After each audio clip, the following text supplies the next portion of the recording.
Muy bien, vamos a esperar que se sumen todos y arrancamos con esta segunda parte.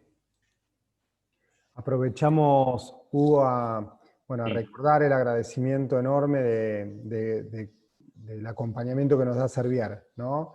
Sí. Y que podemos estar todos juntos compartiendo estos módulos y poder interactuar y hacer mucho más ameno este periodo de hostil virtualidad, como me gusta criticar al periodo. Tal cual. A ver, vamos a ver si se sumaron. Recuerden después, cuando puedan, colocar sus nombres y apellidos en el chat. Simplemente eso, con eso estamos bien. Aprovecho para, mientras se van sumando, a ver, había leído una pregunta o un comentario de Paula. Dice, preguntaba por los signos de GLO por una paciente en particular con miocardiopatía dilatada isquémico-necrótica con FEI de 20, tratamiento médico óptimo, recibe Entresto, Resincro y hace 2 años ingresa cada 4 o 5 meses por refractariedad, no tiene diabetes, se planteó asociar inhibidores, pero su IMC es de 20, hace más de 1 año terminamos no indicándoselo. Yo creo que sería una buena alternativa, si lo tolera, iniciárselo, y el tema de y encararía el tema nutricional por otro lado, digamos, ¿no? Pero me parece que, sin dudas, en un paciente que persiste con internación por insuficiencia cardíaca, bueno, además de, entiendo que por ahí habrán evaluado o no el tema de trasplante, pero me parece que sería una buena opción un inhibidor de SGLT2 y mejoraría, por supuesto, su aspecto nutricional, que es clave. Sabemos cómo la pérdida de masa muscular en pacientes con insuficiencia cardíaca empeora dramáticamente el pronóstico de nuestros pacientes, así que encararía el aspecto nutricional por un lado, pero le daría un inhibidor de SGLT2, sí, me parece que sí. Bueno, si te parece, Adrián, comenzamos con esta segunda parte. Perfecto. Bárbaro. Entonces, habíamos conversado en el encuentro previo sobre cómo, digamos, en diabetes son muchos los factores que inciden en el daño vascular y en consecuencia las complicaciones micro y macrovasculares que nuestros pacientes tienen, y que por supuesto debíamos abocarnos al control glucémico, debíamos abocarnos a la mejoría en el peso, un peso saludable con un plan alimentario adecuado y ejercicio para reducir la resistencia a la insulina, pero además es clave el adecuado control de otros factores de riesgo asociados en diabetes, como es la hipertensión y como es la dislipemia heterogénica, y hoy entonces vamos a conversar un poco sobre estos dos aspectos del control de estos factores de riesgo. Así que la idea es comenzar con el manejo de la hipercolesterolemia, hablaremos del rol de las estatinas y de otros fármacos que podemos utilizar, y luego continuaremos con el impacto del control de la presión arterial, tocando aspectos epidemiológicos, discutiendo objetivos de control de presión y los tratamientos para el manejo de la hipertensión de nuestros pacientes con diabetes. Así que vamos a comenzar entonces con el primer punto, que es el manejo de la dislipemia de pacientes con diabetes, y sin dudas esto es uno de los elementos claves y de manejo cotidiano en la práctica clínica, y mi intención es entonces poder compartir con ustedes esta primera pregunta. A mí me gustaría conocer la opinión de ustedes con respecto a este caso clínico. Es un paciente de 50 años de edad con diabetes tipo 2 de 10 años de evolución, hipertenso, sin eventos cardiovasculares previos, que presenta un LDL de 91 miligramos decilitro, y entonces la pregunta es cuál sería su conducta. Y una opción es que, bueno, tiene un LDL menos de 100, por lo cual no iniciaría tratamiento. Preferiría tener un LDL más bajo, de objetivo menos de 70, entonces iniciaría tratamiento. Preferiría tener un LDL menos de 55, o no tomo en cuenta el valor del LDL y indicaría dosis moderada de estatinas o directamente altas dosis de estatinas en este paciente. Así que un poco esta es la consulta. Por supuesto que todo es discutible y probablemente cada una de estas opciones puedan ser válidas, simplemente es conocer cómo ustedes encaran estos pacientes en su práctica clínica habitual. Así que voy a dejar unos segunditos más, ya están contestando varios, y les voy a mostrar entonces los resultados. Y voy a compartir con ustedes. Y fíjense qué heterogeneidad también en las respuestas, ¿no? Diríamos que están bastante divididas entre algunos que considerarían no iniciar tratamiento porque está dentro de objetivos, otro que buscaría un objetivo menos de 70 y otros que iniciarían directamente estatinas. Bueno, vamos a conversar un poquito sobre esto y cuál es el rol entonces del manejo del LDL colesterol en nuestros pacientes con diabetes. El primer concepto es que, como ustedes conocen muy bien, reducir el LDL colesterol, esto estoy hablando exclusivamente en pacientes con diabetes, reduce, y esto está bastante estudiado, son los resultados de un clásico metaanálisis donde nos muestra que por cada 40 miligramos de decilitros que reducimos el LDL de colesterol de nuestros pacientes con diabetes,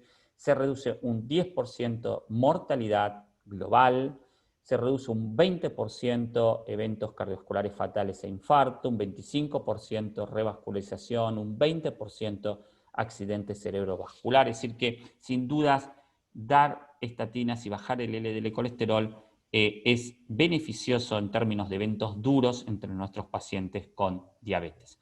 Y lo que nos mostró este metaanálisis, que recordemos fueron más de 18.000 pacientes involucrados, todos pacientes con diabetes, observamos que ya sea que nuestro paciente tuvo enfermedad cardiovascular, como aquellos pacientes, como en nuestro caso clínico, digamos, sin evento cardiovascular, en todos los casos, dar estatina y reducir el LDL colesterol, observen ustedes cómo reduce eventos vasculares mayores. Por supuesto, con diferente impacto clínico, porque aquellos pacientes que ya tienen eventos previos, bueno, el impacto por supuesto es mucho mayor, solamente necesitamos tratar 15 pacientes durante 4 años para reducir un evento, el famoso número necesario a tratar, en tanto que en pacientes sin eventos previos con diabetes ese número es un poco mayor, tenemos que tratar 40 pacientes durante esos 4 años para reducir un evento. Pero en términos relativos, observen ustedes que es muy similar ese descenso, por supuesto, del riesgo cardiovascular. Así que el primer concepto es, tengan o no tengan eventos previos, se benefician con administrar estatinas y reducir el LDL colesterol. Otros 2 mensajes, 3 en realidad, que quisiera dejarles, que 2 de ellos son de este mismo metaanálisis. Uno es que ese impacto en reducir riesgo cardiovascular con el uso de estatinas en pacientes con diabetes es muy precoz. Ya al año de tratamiento, nuestros pacientes con diabetes tienen menos riesgo cardiovascular si lo trato con estatinas. No tenemos que esperar 10 años de buen control glucémico, como nos muestra el UKPDS para reducir complicaciones. No, al año de tratamiento con estatinas en nuestros pacientes con diabetes ya tenemos una reducción significativa de eventos cardiovasculares mayores. Y el otro punto muy interesante es que independientemente del LDL colesterol con que inicia el tratamiento el paciente, en todos los casos se beneficia en términos de reducir el riesgo cardiovascular. Por supuesto, nuevamente, cuanto más alto es el LDL colesterol y más bajo el mismo, más beneficio clínico. Pero en términos relativos, ese beneficio persiste independientemente casi del LDL basal de nuestros pacientes. Y tercer concepto es integrar todo esto. Y observen este trabajo muy interesante. Aquí ya son pacientes con y sin diabetes, población general. Cuanto más reducimos el LDL colesterol y más tiempo logramos sostener ese efecto de reducción, entonces mayor es el beneficio en términos de evitar eventos cardiovasculares. Observen esta curva superior, que son pacientes con 4 años de tratamiento, a más reducción del LDL, más beneficios en reducir eventos vasculares mayores. Es decir que, sin dudas, para mí la pregunta no tiene que ser si a este paciente le doy o no, sino por qué a este paciente no le estoy dando. Me parece que tenemos que cambiar la forma de pensar el manejo del LDL de colesterol y estatina en pacientes con diabetes. La mayoría va a necesitar, quizás hay un subgrupo pequeño que no, pero ese debería ser para mí el concepto. ¿Y por qué quiero insistir en esto? Y siempre me gusta mostrar este trabajo que para mí, nos da argumentos para inclusive presentarle a nuestros pacientes del por qué ser tan agresivos e intensivos en esto. Miren, esto es un trabajo hecho por Nissen, donde tomó pacientes, creo que eran más de 200 pacientes, en los cuales aprovecharon que hicieron una angioplastia con stent a una arteria, buscaron en otras coronarias alguna placa de moderada obstrucción, como la que vemos aquí. Aquí lo que estamos viendo es un IBUS intracoronario, este es el catéter, lo que está más en blanco, y aquí tenemos la área de ateroma, es decir, que podemos calcular la superficie del ateroma y, por supuesto, corriendo el catéter podemos tener también la longitud y entonces calcular el volumen de la placa. Entonces tomaron placas intermedias, las cuantificaron y a todos estos pacientes les dieron 40 miligramos de rosuvastatina. Estaban partiendo de un LDL de 130 y a los 2 años volvieron a hacer este IBUS intracoronario para mirar qué ocurrió con esa placa de ateroma. ¿Y qué se encontró? Que bueno, 40 miligramos rosuvastatina bajaron el LDL de 130 a 60 y lo que encontraron que esas placas también se redujeron. Hubo una reducción del volumen de la placa. Es decir, que observen que estamos hablando no solo de una estrategia que es capaz de evitar que progrese la placa, sino que además, si somos muy intensivos en el descenso del LDL colesterol, porque esta regresión de la placa se observa solo cuando bajamos niveles de LDL por debajo de 70, somos capaces de, insisto, regresar la placa de ateroma. Por lo cual es clave, Voy a sí. hacerte una pregunta, y perdón la interrupción, ¿no? Dale, Pero dale, por favor. para romper esta virtualidad que es fría y... De paso aprovecho y me sirvo el mate. Dale más. ¿Cómo no? ¿Puede haber viste que todo lo que es ecográfico, en donde lo ubiques, tiene grandes variabilidades de sensibilidad? ¿Puede Sí. ocurrir que ese descenso sea por un fenómeno necrótico y que no se aumente el volumen, digamos, que se achique por necrosis y que sea Sí, una falsa pero interpretación? claro, pero ahí verías la composición de la placa también diferente. Y eso no fue encontrado. De hecho, acá les mostré un trabajo, pero ya hay varios trabajos. Y interesante, cuando analizas todos esos trabajos en conjunto, ves como una relación lineal. Menos LDL, menos volumen de placa. Hay trabajos también con índice espesor íntima media, que esos directamente ni los menciono porque ahí sí la variabilidad es mucho mayor entre el método, entre la variabilidad interobservador, intraobservador, etc. Pero en esto es mucho más probable que lo que encontremos es lo que se está publicando.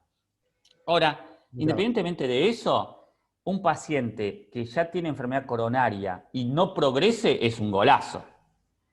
Es decir, que independientemente de esto, ya, digamos, es contundente esta visión de decir, bueno, evitamos algo que naturalmente debería estar progresando, ¿no? Y con una estrategia que está a disposición amplia para su utilización y que lamentablemente, y eso nos marcan todos los estudios, está siendo subutilizado en población general y también en pacientes con diabetes en particular, digamos, ¿no?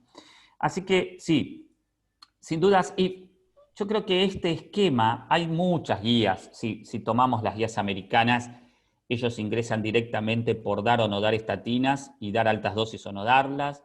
Si vamos a los europeos, se fijan más en objetivos glucémicos, más que en dar o no dar, aunque después terminemos hablando de lo mismo, porque miremos esto. ¿Qué dicen, por ejemplo, las guías europeas? Esta es la guía de diabetes y enfermedad cardiovascular, publicada el año pasado por la Sociedad Europea de Cardiología. Define a pacientes con diabetes muy alto riesgo, a los que ya tienen eventos cardiovasculares o los que tienen daño de órgano blanco, es decir, retinopatía, nefropatía, neuropatía, inclusive aquí incluyen hipertrofia del ventrículo izquierdo, o con 3 o más factores de riesgo. Y en estos pacientes sugieren un LDL de menos de 55. Alto riesgo es todo paciente con diabetes de más de 10 años de evolución con un factor de riesgo cardiovascular adicional, y entonces en ellos se pide un LDL menos de 70, y solo se sugiere como objetivo un LDL menos de 100 en pacientes jóvenes, aquí dicen menos de 50 años en diabetes, menos tipo 2, menos de 35 años en diabetes tipo 1, con una duración de menos de 10 años y sin otros factores de riesgo cardiovascular. Es decir, que realmente son los menos. La mayoría de nuestros pacientes van a necesitar un LDL de 70 o de 55. Y para alcanzar esto, la mayoría de nuestros pacientes van a necesitar altas dosis de estatinas. Recordemos que altas dosis de estatinas son 20 o 40 miligramos de rosuvastatina o 40 o 80 miligramos de atorvastatina, porque es la dosis de atorvastatina que logra descender el LDL de colesterol alrededor de un 50%. Entonces, si yo quiero lograr estos objetivos bien bajos, la mayoría de nuestros pacientes con diabetes van a necesitar altas dosis de estatina. Por supuesto que en la práctica clínica tenemos pacientes que por ahí solo con 10 miligramos de rosu logran LDL de 40 y existen y están y los tenemos todo el tiempo. Pero en términos globales, para descender LDLs a valores muy bajos, la mayoría de nuestros pacientes van a necesitar a estatinas potentes y a altas dosis. Y tenemos, digamos, además de esto que vimos por IBUS intracoronarios, ensayos clínicos que avalen esto, lo hay. Aquí le voy a mostrar 2 trabajos en subgrupos de pacientes con diabetes. Son trabajos que se efectuaron en población general, pero los datos que muestro son de pacientes del subgrupo de pacientes con diabetes.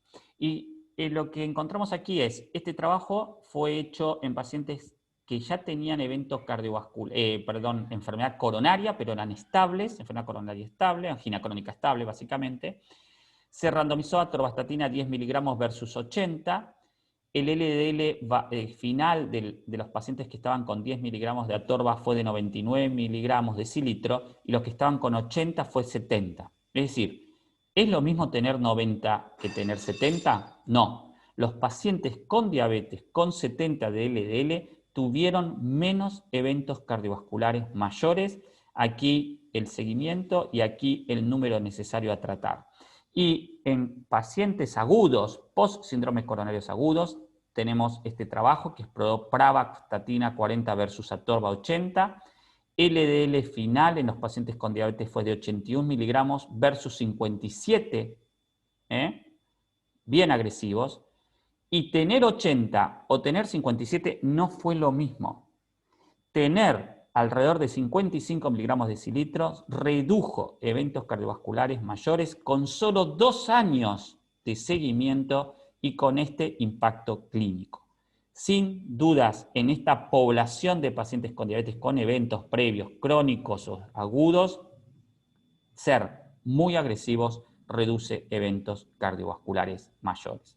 En pacientes con diabetes en prevención primaria, hay muchos subestudios, pero el único estudio que fue hecho exclusivamente en diabetes fue el estudio CARDS, ya es un estudio de varios años, en donde se exploró atorva 10 versus placebo, pacientes con LDLs basales de 117, alcanzar 80 versus tener 120, redujo eventos vasculares mayores y aquí el número necesario a tratar en 4 años de seguimiento. Sin dudas, bajar el LDL colesterol en nuestros pacientes utilizando estatinas reduce eventos cardiovasculares.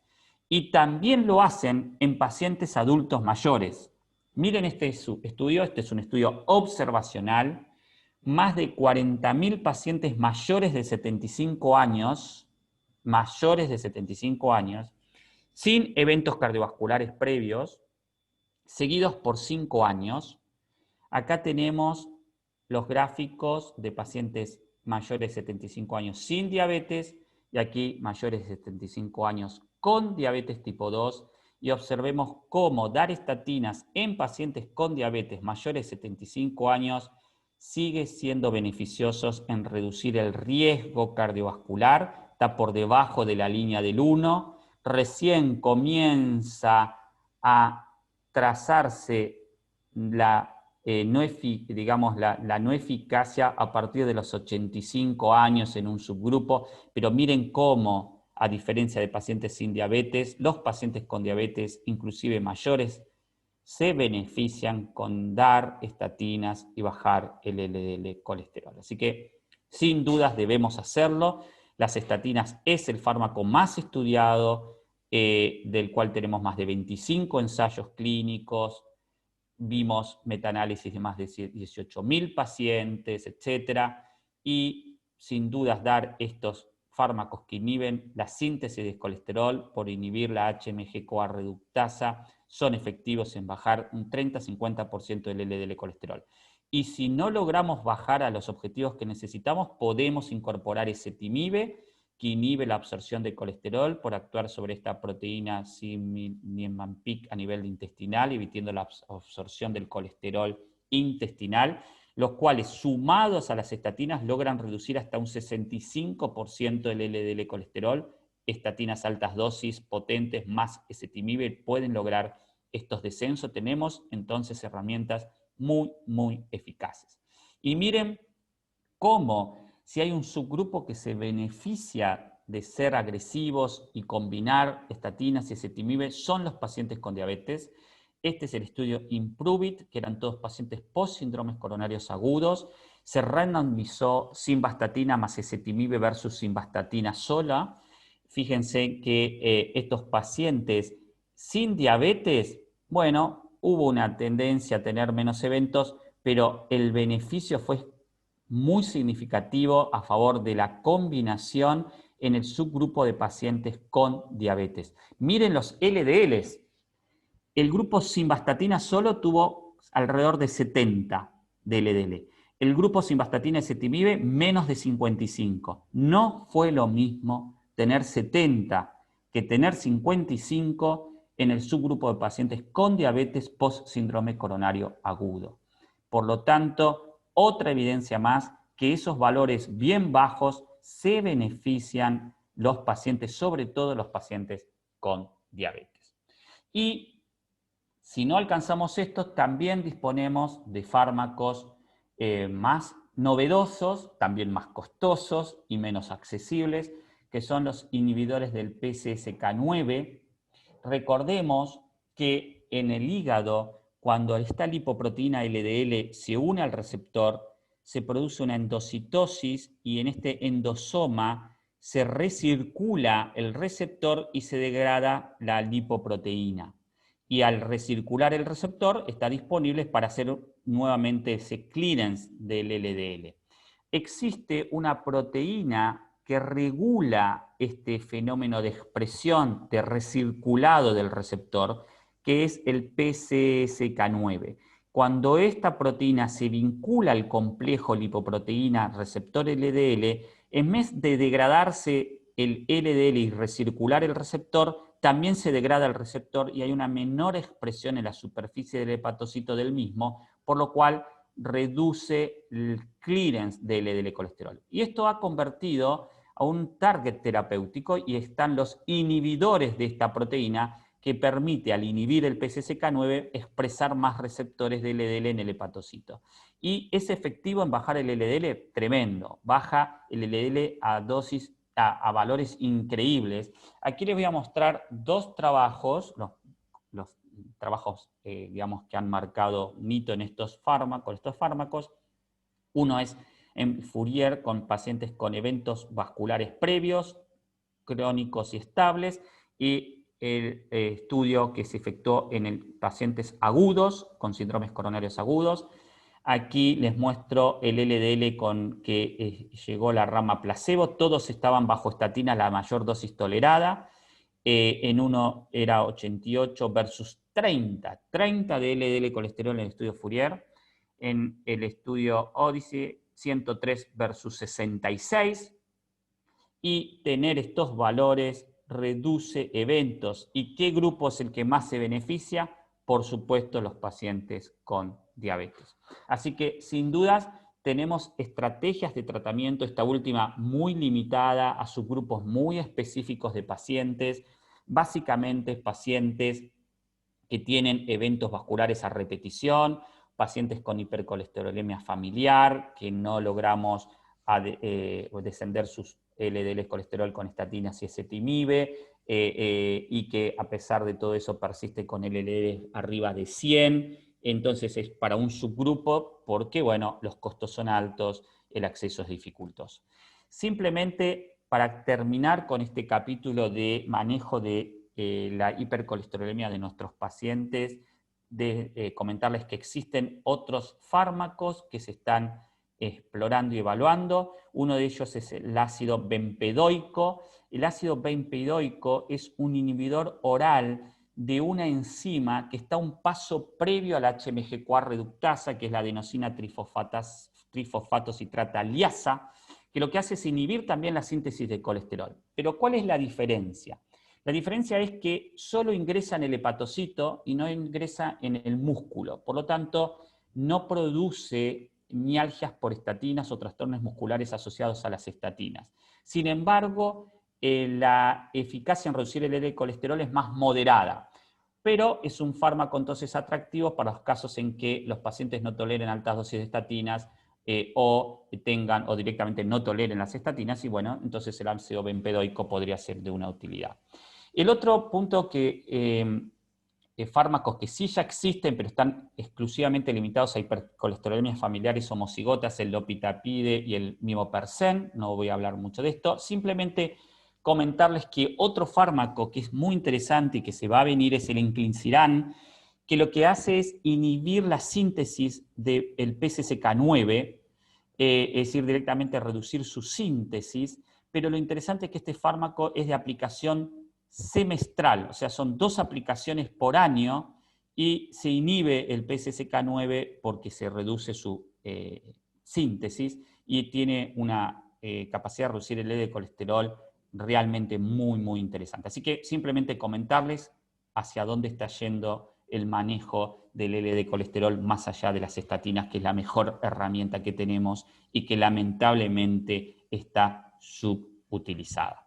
Así que esto es un poco la parte del manejo de lípidos y la idea es pasar al manejo de hipertensión, pero te pregunto, Adrián, si hay algún comentario o alguna pregunta sobre esta primera parte, por ahí lo podemos hacer ahora y así continuamos con la segunda parte, que es el manejo de la hipertensión. No, mira, compartieron, muy interesante, Natalia, que un caso clínico muy completo, con un archivo adjunto, que me parece que lo dejamos para el Lo final, miramos. Dale, Darín, dale. porque es un paciente un poco más para mí la pregunta, etcétera, pero está Perfecto. buenísimo porque hay un archivo y yo ya le comenté en privado, digamos, de verlo al final. Así que Perfecto. continuamos. Excelente. Dale, bárbaro, entonces. Muy bien. Entonces vamos a hablar sobre el manejo de la hipertensión arterial en el paciente con diabetes.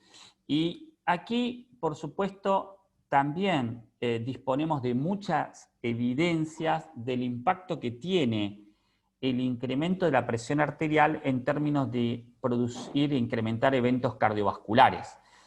Acá les muestro el clásico estudio Mr. Fit, que nos mostró en población general cómo a medida que aumenta la presión arterial sistólica hay un incremento de todos los eventos vasculares, pero también de muerte cardiovascular, el evento más duro que podamos tener.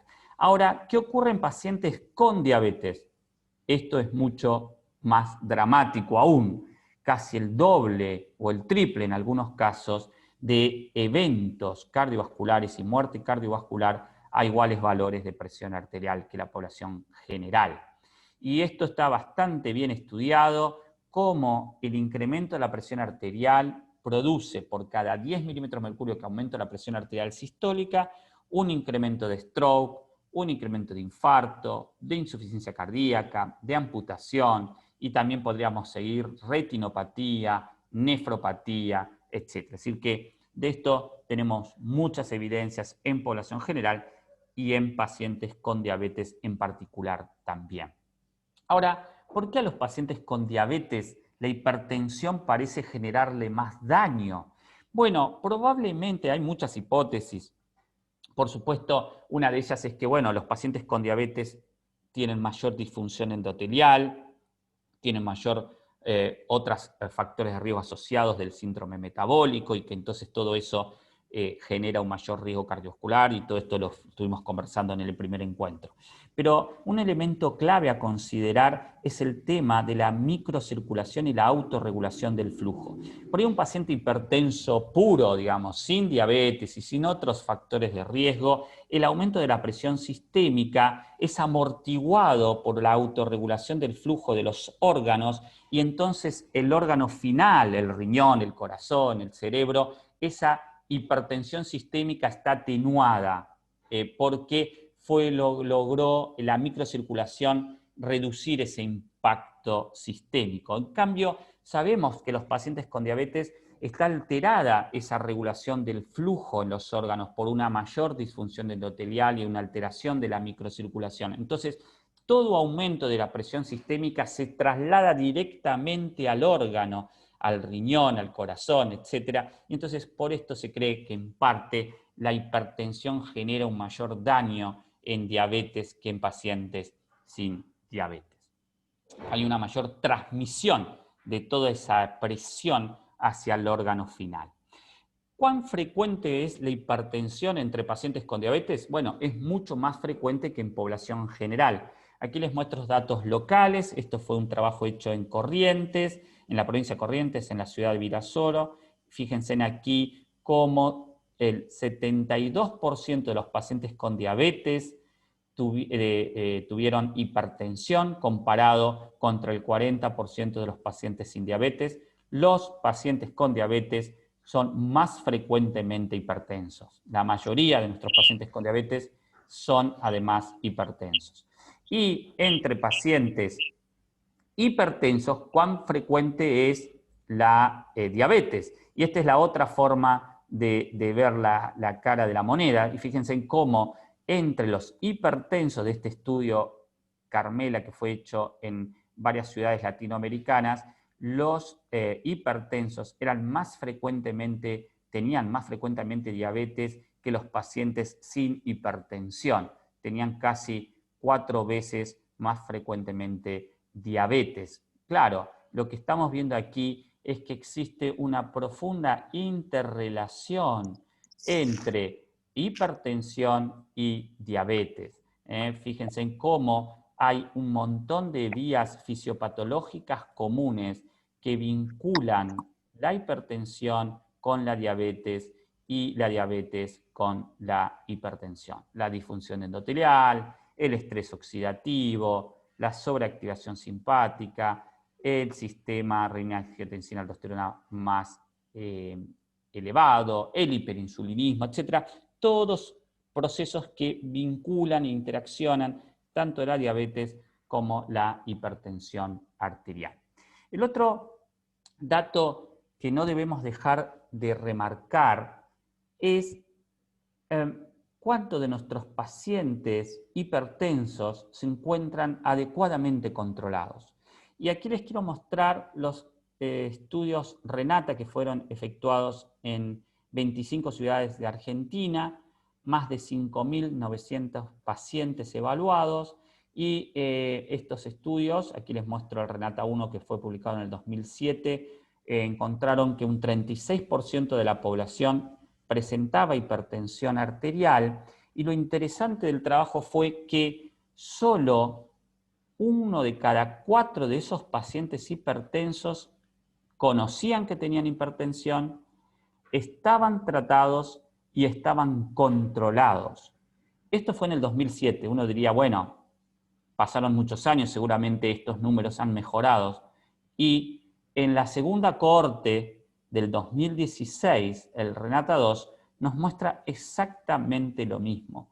Solo 1 de cada 4 pacientes con hipertensión saben que son hipertensos, están tratados para ello y además están adecuadamente controlados. Así que, sin dudas, tenemos mucho para mejorar con respecto al manejo de la hipertensión en la población en general y en los pacientes con diabetes en particular. Ahora, ¿cuál es el impacto que tiene? Dijimos hasta ahora el aumento de la presión, mayor riesgo. ¿Bajar la presión reduce el riesgo en pacientes con diabetes? Bueno, obviamente esto es sí, y les voy a mostrar algunas evidencias para ilustrar el impacto que tiene el control de la presión arterial en pacientes con diabetes. Para eso les voy a mostrar los resultados del estudio ADVANCE, que fue efectuado exclusivamente en población de pacientes con diabetes tipo 2. Lo interesante es que fue un estudio con mucho N de pacientes, más de 11.000 pacientes seguidos por 4 años. Se randomizó la estrategia de dar combinación de perindopril, indapamida versus placebo. Todos pacientes con diabetes tipo 2 partieron de un promedio de presión de 145/81. Aquellos que habían sido randomizados a la rama perindopril, indapamida tuvieron 5 milímetros de mercurio menos de sistólica y 2 milímetros de mercurio menos de diastólica. Y esa diferencia, 5.6, 2.2 milímetros de mercurio de diferencia, eso poco que podría ser a priori, generó una reducción de mortalidad global de un 14%, solo tener 5 milímetros de mercurio menos. Una reducción de la mortalidad de un 14% global. Reducción de endpoints micro y macrovasculares, reducción de mortalidad cardiovascular, 18%, reducción de endpoints renales, 21%. Sin dudas, bajar la presión tiene un impacto tanto en complicaciones microvasculares como macrovasculares en pacientes con diabetes. Lo otro interesante de este estudio ADVANCE fue el seguimiento post-trial. ¿Qué ocurrió? ¿Qué hicieron los investigadores? Cuando el trial se cerró a los 4 años, siguieron evaluando observacionalmente, ya sin intervención, a todo el grupo. Y volvieron a hacer un corte de análisis 10 años posteriores. Una vez que se cerró el estudio, los pacientes tendieron a tener el mismo valor de presión arterial. De hecho, al final del seguimiento de 10 años, la media de presión de ambos grupos era la misma, más o menos 137-74 milímetros de mercurio. Ahora, ¿qué mostró este estudio, el ADVANCE-ON? Que aquellos que inicialmente habían sido mejor tratados, aunque luego tuvieran la misma presión final, persistieron en tener menos eventos, menos mortalidad por todas las causas y menos mortalidad cardiovascular. ¿Qué nos quiere decir este trabajo? Que cuanto más precoz somos en reducir la presión arterial de nuestros pacientes, más beneficios nuestros pacientes con diabetes tienen. Por lo cual, nuestros pacientes con diabetes debemos pesquisar la presencia de hipertensión arterial y una vez efectuado el diagnóstico, el cual va a ser en la mayoría de nuestros pacientes, debemos iniciar un tratamiento agresivo. Y el segundo concepto es que muchos de nuestros pacientes van a necesitar combinaciones de fármacos, inclusive de inicio, para un tratamiento adecuado de la presión arterial.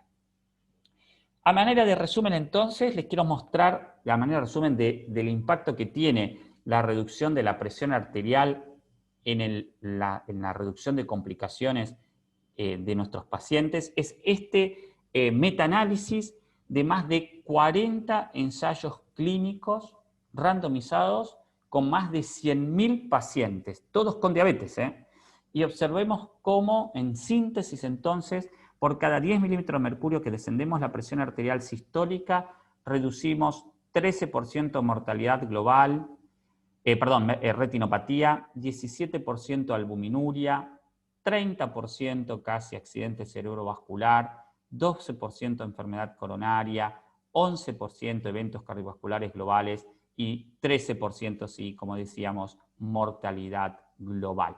Fíjense que, insisto, reducimos tanto complicaciones micro y macrovasculares, y como siempre ocurre en los trabajos que evaluamos hipertensión, el impacto mayor es a nivel del accidente cerebrovascular. Entonces, dicho esto, esta primera parte, que es toda una introducción más que tiene que ver con lo epidemiológico, es, bueno, entonces, ¿hasta dónde debemos bajar la presión arterial de nuestros pacientes con diabetes? ¿Cuál es el objetivo de presión arterial que debemos alcanzar? Así que vamos a volver a un caso clínico y quiero compartir entonces con ustedes esta segunda pregunta, que es, en este paciente de 50 años de edad, con diabetes tipo 2, de 10 años de evolución, tabaquista, sin eventos cardiovasculares previos, ¿cuál sería su objetivo de presión arterial a alcanzar? Menos de 120/70, menos de 130/80, menos de 140/90. ¿Cuál sería para ustedes el objetivo a alcanzar en este paciente con diabetes sin evento vascular previo, 50 años, que además fuma? Así que vamos a dejar unos segunditos para que puedan responder. Voy con mi segundo mate frío. Y ahora les muestro los resultados de la votación. Comparto la pantalla. Y observemos que, bueno, el 70% casi sugiere un objetivo de valor de presión arterial menor a 130/80, luego al grupito menos de 120/70 y la minoría menos de 140/90. Vamos a ver entonces qué nos dicen las evidencias, luego qué nos dicen las guías y luego lo que personalmente opino de este tema, que obviamente es completamente discutible. Por supuesto que si uno mira el estudio Mr. Fit y dice, bueno, si a un mismo valor de presión arterial a los pacientes con diabetes les va peor, bajémosles más la presión a nuestros pacientes con diabetes. Y esa idea desde el punto de vista del análisis epidemiológico fue lo que generó un montón de documentos durante varios años sugiriendo que la población de los pacientes con diabetes debían tener una presión arterial por debajo de 130/80, mucho más agresivo que población general que decíamos, o se decía hasta ese momento, de 140/90. Ahora, esa evidencia fue basada, como hemos conversado, específicamente en estudios epidemiológicos, porque los trials que evaluaron si los pacientes con diabetes tener la presión arterial por debajo de 130 es mejor, todavía no habían sido publicados. La mayoría habían llegado a 135, 140, pero no por debajo de 130 para avalar esas guías que sugerían esos valores de presión arterial más agresivos. Por eso es que se diseñó el estudio ACCORD Trial en su rama hipertensión. Este estudio fue efectuado por el Instituto de Salud Americano y dijeron, bueno, vamos a realmente responder esto. ¿Es cierto que nuestros pacientes con diabetes deben tener la presión arterial más baja que la población general? Y entonces desarrollaron este trial en donde una rama se randomizó de pacientes con diabetes a tener una presión arterial por debajo de 120 y otra rama por debajo de 140.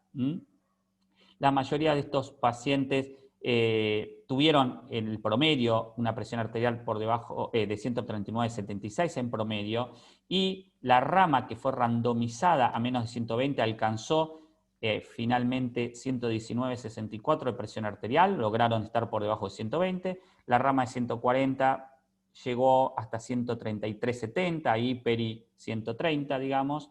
Seguimiento 5 años, un tercio ya tenía eventos cardiovasculares previos.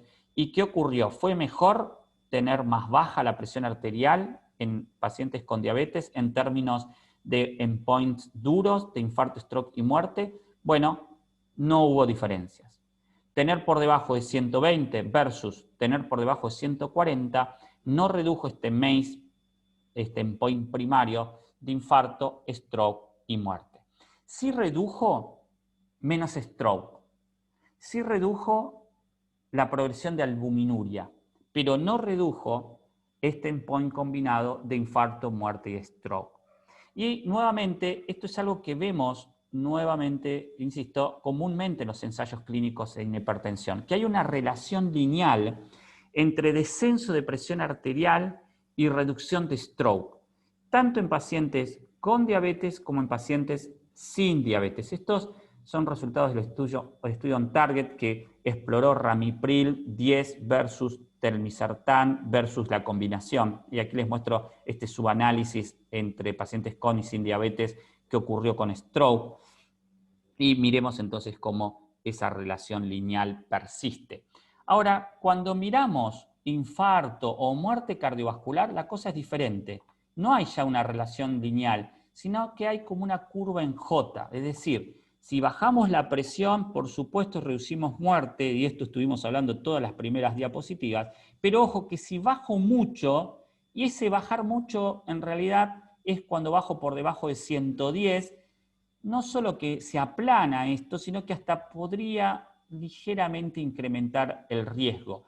Y fíjense de las dos curvas punteadas, pacientes sin diabetes, continua, pacientes con diabetes, cómo es un poco más acentuado esto en los pacientes con diabetes. Entonces, es allí que a partir de los resultados del estudio ACCORD se volvió un paso atrás y después de la publicación del mismo, a partir de 2013, las diferentes guías europeas, argentinas, americanas de hipertensión o de diabetes volvieron un paso atrás y sugirieron, bueno, no, el objetivo de presión es suficiente si alcanzamos menos de 140, 80 o 140, 90. Entonces se volvió hacia atrás. Ahora, ¿qué ocurrió en estos últimos años? Y aquí les muestro varios metaanálisis.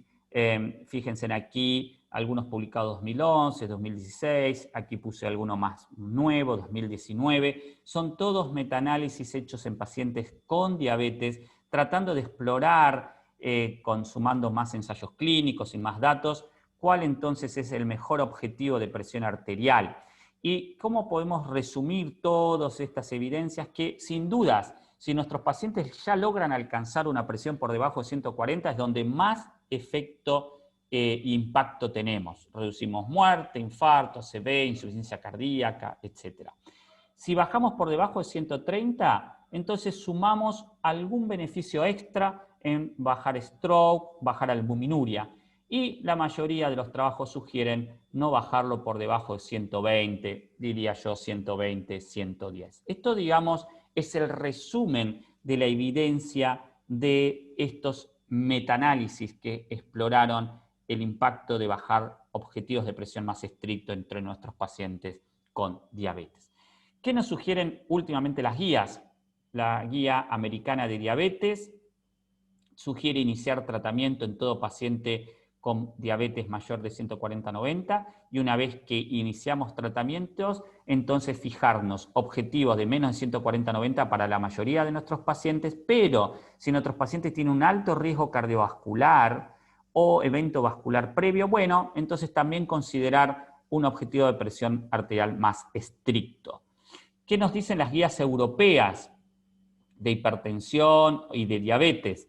Que nuevamente iniciemos tratamiento si la presión está por arriba de 140-90 y una vez que iniciamos tratamiento, sugieren más que un valor, un rango. Tratar de tenerlo entre 130 y 140 como objetivo en todo paciente y ser más estricto, más por debajo de 130-80 en los más jóvenes, menos de 65 años y sobre todo también en aquellos que ya tuvieron un accidente cerebrovascular porque sabemos que bajar más la presión en ese grupo reduce más eventos. Y sugiere evitar bajar la presión por debajo de 120-70. ¿Cuál es mi guía? Digamos, ¿qué pienso yo? Que, bueno, todos nuestros pacientes, por supuesto, todos deben lograr presión arterial por debajo de 140 y que pienso en un objetivo más estricto en pacientes más jóvenes que tienen alto riesgo cardiovascular por daño de órgano blanco, etcétera, ACV previo, siempre y cuando no sean pacientes vulnerables y frágiles, en donde combinar fármacos antihipertensivos para lograr esta presión arterial por debajo de 130 no genere eventos adversos secundarios a la suma de fármacos antihipertensivos. Y evitar, por supuesto, tratar de que la presión no baje por debajo de 120, 110 milímetros de mercurio. Es decir que el gran cambio, creo yo, que tenemos que pensar en diabetes e hipertensión es que ya no existe más el número mágico de un valor, sino que yo lo pienso más como un rango, en donde, bueno, la mayoría de nuestros pacientes, si los tenemos entre 130 y 140, se van a beneficiar, es el mejor beneficio, y algún subgrupo más joven, de alto riesgo, pero no vulnerables en el sentido de fragilidad, se puede beneficiar también con estrategias de intervención y objetivos aún más estrictos. Hablando entonces ya, repasamos epidemiología, repasamos metas terapéuticas, por supuesto que es clave el tratamiento no farmacológico, esto implica peso saludable, implica ejercicio, implica dejar de fumar, implica reducir el contenido de sodio de nuestra alimentación y tenemos muchísima evidencia que nos habla del impacto que tiene en términos de reducir la presión arterial, el manejo de todas estas variables no farmacológicas. Si hay un grupo que es sal sensible, es decir, que la reducción del sodio de la alimentación genera un gran impacto en términos de reducción de la presión arterial, es el paciente con diabetes, así que sin dudas esas estrategias deben ser fundamental para el manejo de la hipertensión del paciente con diabetes. Pero muchas veces esto no alcanza y requerimos entonces también tratamiento farmacológico y disponemos de numerosos grupos farmacológicos para el tratamiento de la presión arterial, de la población general, del paciente con diabetes en particular. El gran punto es cuál de todos estos elegimos. Por supuesto que existe una premisa en hipertensión que es lo más importante en hipertensión es bajar la presión, con lo que tengamos disponible. Ahora, por supuesto, si yo puedo optar por algún grupo farmacológico, creo yo que sin dudas bloquear el eje del sistema renina-angiotensina-aldosterona es uno de los elementos claves. ¿Por qué? Bueno, por varios motivos. Por un lado, por motivos fisiopatológicos. Recordemos que la insulina en el endotelio, primero, existen receptores y su función es liberar óxido nítrico. La insulina en insulinosensibilidad es vasodilatadora. En cambio, si yo activo la angiotensina 2 a través de sus receptores AT1, produzco un bloqueo de la vía justamente de la IRS IP3 quinasa, que es una de las vías de señalización de la insulina. Es decir, que la activación del sistema simpático genera insulinoresistencia, además de generar mayor estrés oxidativo y mayor disfunción endotelial per se. Pero el primer concepto es que la activación del sistema renina-angiotensina-aldosterona favorece a los estados de insulinoresistencia. Además, produce vasoconstricción del tejido muscular y entonces también hay más insulinoresistencia, produce más vasoconstricción del tejido pancreático, por lo cual también reduce la liberación de insulina.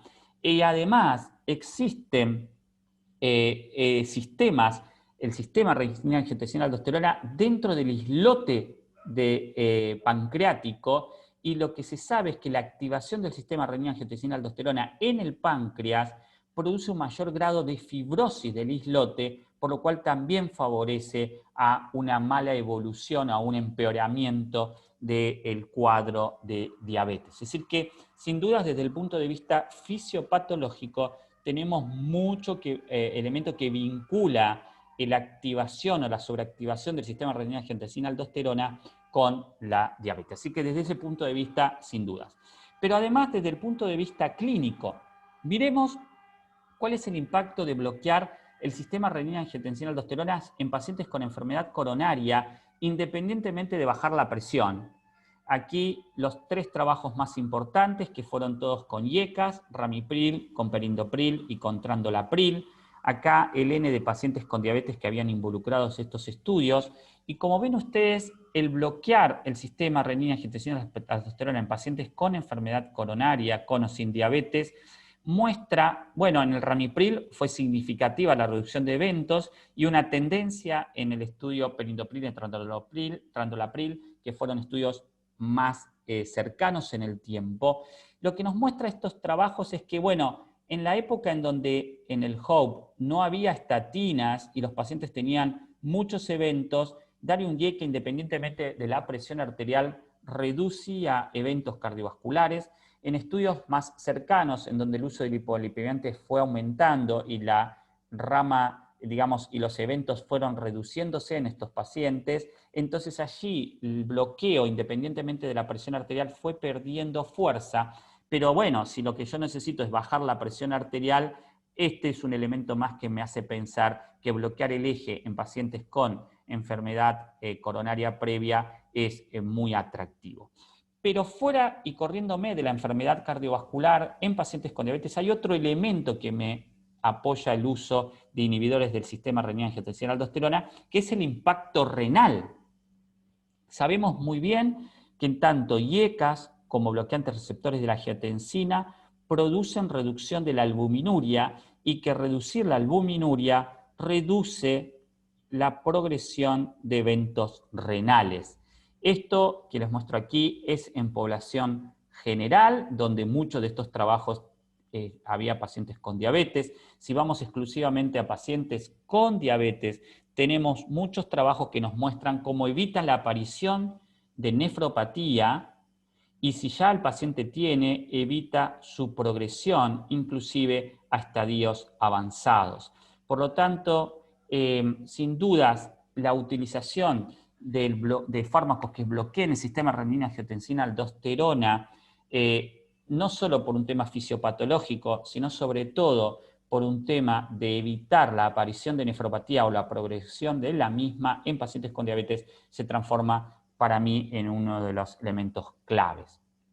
Lo digo para mí porque hasta hace poco la mayoría de las guías se ponían de acuerdo que el fármaco de elección era un IECA o un ARA2 en todo paciente hipertenso con diabetes, pero van a ver que en las últimas guías algunas sociedades sugieren, bueno, que sí siga siendo el fármaco de elección, pero solo si hay albuminuria elevada, no para el resto, donde cualquiera de los otros fármacos podrían ser beneficiosos.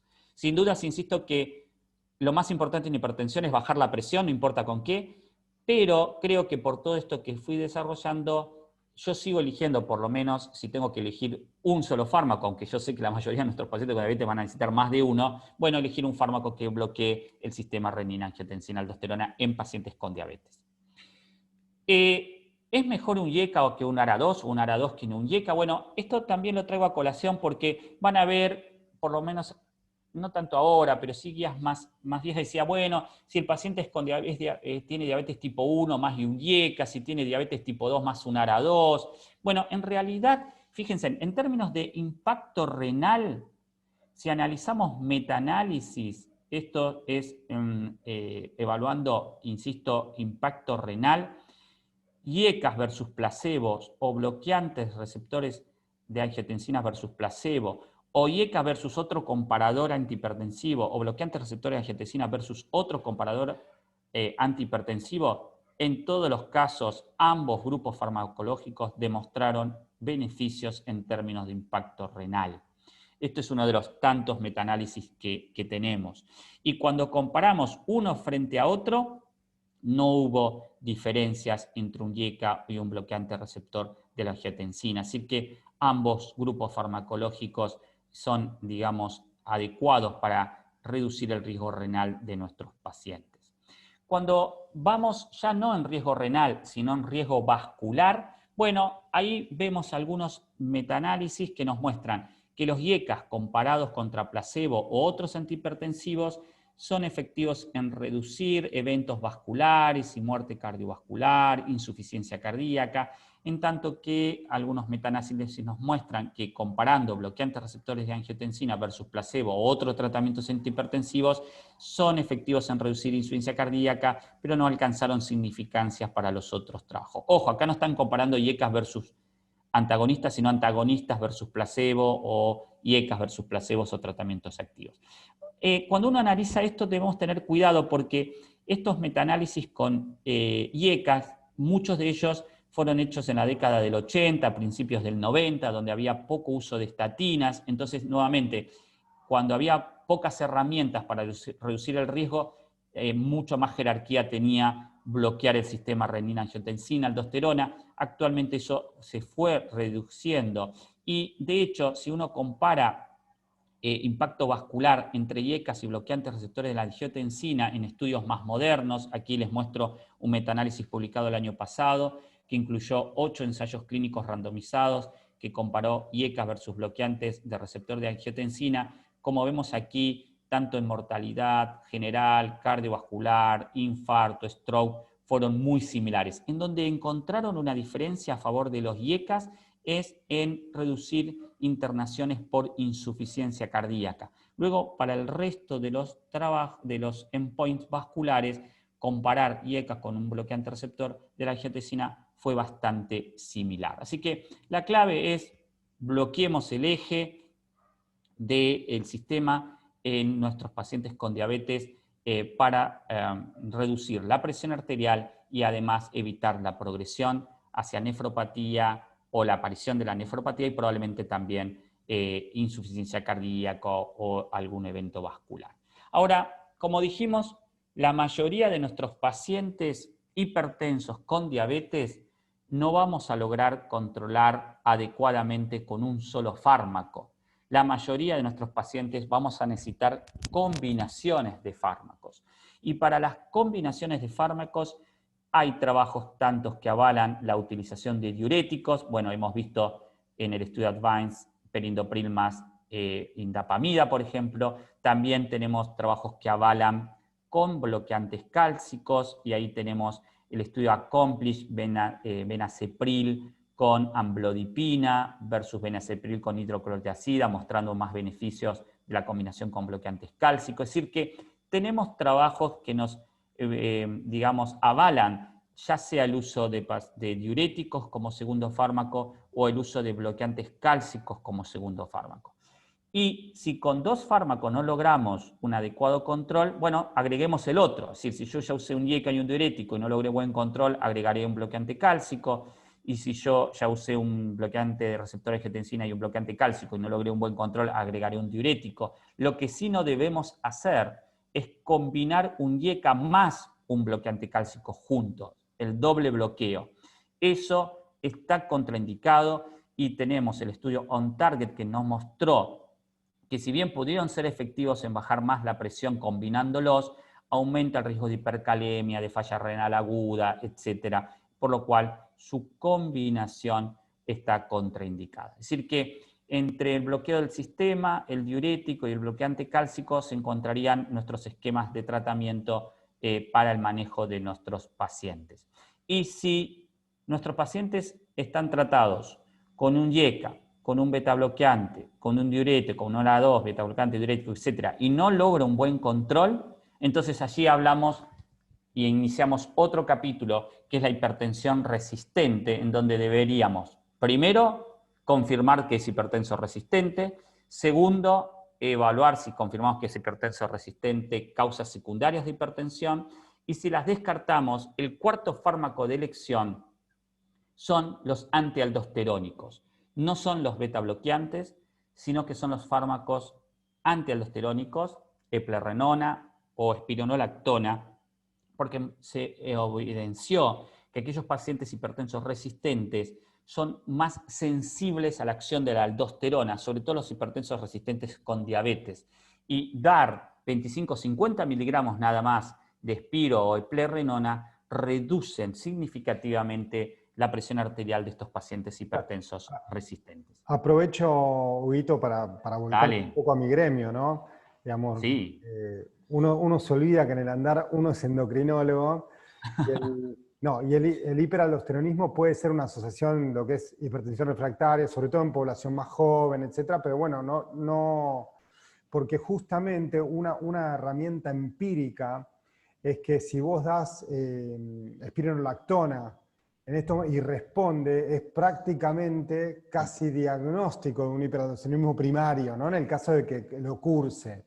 Muy interesante, sí. Sí. No, Dale, sí, sí, No, te no, de interrumpí. tener una evaluación así muy integral también desde lo endocrino. Tal cual, tal cual. Bueno, ese es un dato muy interesante. Es decir, una vez que confirmamos hipertensión resistente, si querés después hablamos un poco cómo hacemos para confirmar eso, sin dudas hay que descartar causas secundarias. Y en diabetes las causas secundarias más comunes, primero, es el hiperaldosteronismo primario. Como bien lo decís, es la primera causa. Segundo, la hipertensión renovascular. Tercero, la apnea del sueño. No nos olvidemos de los pacientes con apnea del sueño, pacientes hipertensos con diabetes y obesidad, muy frecuente asociación. Y luego vienen todo el resto, feocromocitoma, Cushing, etc. Así que sin dudas, el hiperaldosteronismo primario es uno de las digamos, patologías a descartar. Ahora, si descartamos eso, no hay hiperaldosteronismo primario, no hay hipertensión renovascular, no hay apnea del sueño y las otras causas secundarias de hipertensión, así todo damos un antialdosterónico, porque como decía, por ahí no hay una producción elevada de aldosterona, pero sí hay una mayor sensibilidad a su acción. Entonces, el bloqueo favorece la reducción de la presión arterial. Así que sí, sin dudas, es uno de los elementos. Y si lo buscamos, lo vamos a encontrar.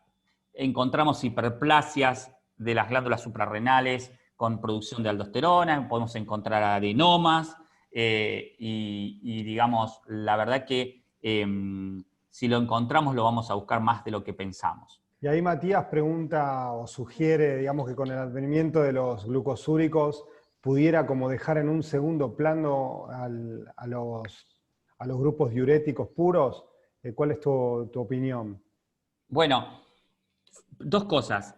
Sin dudas, los inhibidores de SGLT2, como los agonistas receptores de GLP-1, y vos lo mostraste, reducen la presión arterial.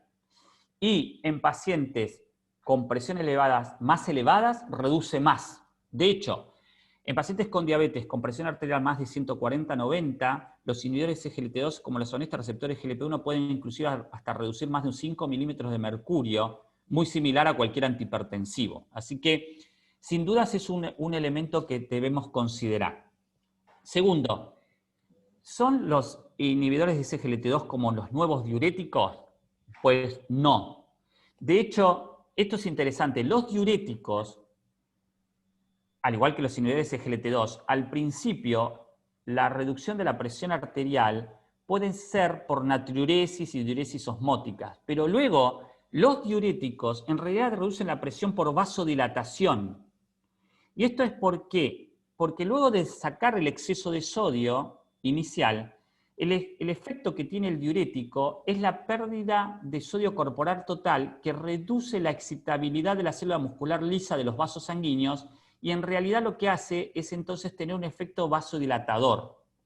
Los inhibidores SGLT2 algo de esto pueden hacer, pero además bajan la presión porque te baja un poco también la masa grasa visceral y hay otros mecanismos que están asociados con los inhibidores SGLT2. Así que serían complementarios. Con esto lo que quiero decir es que usar un inhibidor de SGLT2 no nos contraindica el uso de diuréticos, pero sí es cierto que el uso de estos antidiabéticos puede hacer que uno necesite menos fármacos antihipertensivos, y eso puede ser, y lo vemos, de hecho. Así que es muy buen comentario. Bárbaro, no sé si hay algo más, si no, continuamos y así ya después podemos seguir con los comentarios al concluir esto. Y entonces, última intervención que me gustaría consultarles, y es este. Este es un paciente que quiero compartir con ustedes. Les voy a mostrar para que nos puedan comentar. Es un paciente con diabetes de 70 años de edad, infarto previo, y está en tratamiento con perindopril 8 miligramos, y tiene control de presión arterial domiciliario de 138/88. Le pedimos, se mide con un aparato validado, etc. Y nos muestra en la próxima consulta que tiene estos valores. Entonces mi pregunta es, ¿no modifico el tratamiento porque el paciente está adecuadamente controlado o asocio fármaco antihipertensivo porque el paciente no está controlado? tiene 70 años, por ahí quizás no quiero bajarle la presión mucho a este paciente, entonces, ¿no modifico el tratamiento o sí modifico el tratamiento? Vamos a esperar algunos segunditos, así tenemos la respuesta de ustedes y les comparto las respuestas. Allí estamos. Bueno, bastante parejo, ¿no? Casi la mitad, podríamos decir, un poquito más. No modificaría el tratamiento porque el paciente está adecuadamente controlado.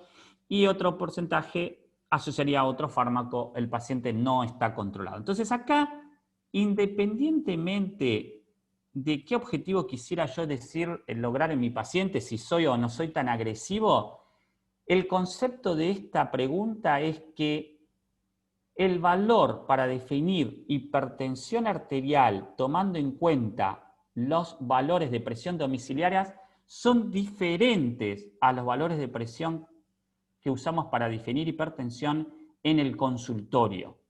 En el consultorio definimos hipertensión cuando es más de 140/90. Después vemos si lo bajo a 130/80 o no. Pero digo, para definir hipertensión en consultorio es más de 140/90. Ahora, en domicilio, el monitoreo no es 140/90, sino que es 135/85. Porque en el domicilio, los pacientes, en el consultorio, mejor dicho, los pacientes siempre tienen ese fenómeno de alerta que tienen la presión, que hacen que la presión genere esos incrementos de milímetro de mercurio y por lo tanto se toman diferentes parámetros para definir hipertensión basados en datos de consultorio, basados en datos domiciliarios. Y ese es el concepto que tenía ganas de introducir. Y entonces recordemos que tanto en el monitoreo ambulatorio de presión por presurometría como la medición de la presión arterial domiciliaria del paciente, si uno tomara la presurometría, para hablar de normotensión, el promedio tiene que estar por debajo de 130/80, el promedio de diurnos y nocturnos. El diurno por presurometría, como dijimos, menos de 135/85. Los domiciliarios, obviamente el paciente está despierto, así que es este el que se toma como objetivo, como parámetro, 135/85. Y Me parece que lo perdimos, ¿no?